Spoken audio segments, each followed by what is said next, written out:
High water has an impact on so many people, from flooding to mudslides to blocked roads and failing infrastructure. But what about wildlife and mountain lakes and waterways? How do fish like trout fare when conditions take a dramatic turn?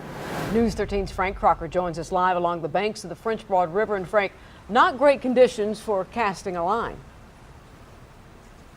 It is not, absolutely too high. This river is running too high. It's a temporary system, of course, for the mountain ecosystem, but for we humans, it's a hassle and even a threat.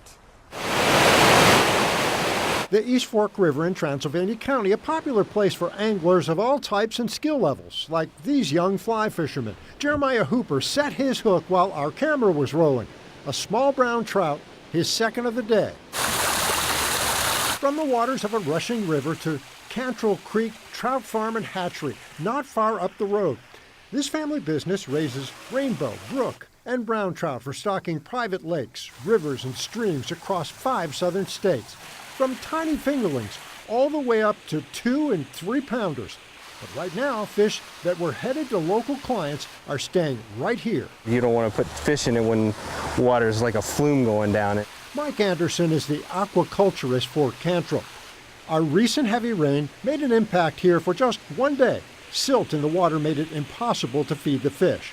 But Anderson says all the water can actually pay off in the long run, especially if the next natural phenomenon is drought. It's advantageous for us to have a high amount of water to sustain us through the hot summer months. Wildlife biologists will tell you flooding can be extremely helpful, that the force of water moves around river rock, creates new pools, alters and strengthens habitat for wild trout.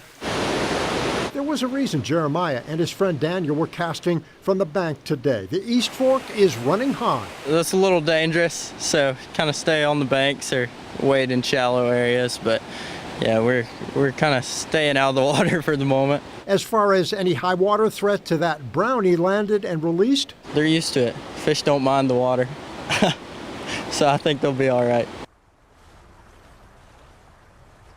They'll be even more all right once things get back to normal, that water gets back to normal. Now keep in mind, tomorrow is the first catch and keep day for many mountain waterways, so that means there will be a lot of anglers out there. So be careful, don't go in the water, stay on those banks, just like those young men were doing today. Reporting live in Buncombe County, Frank Crocker, News 13. John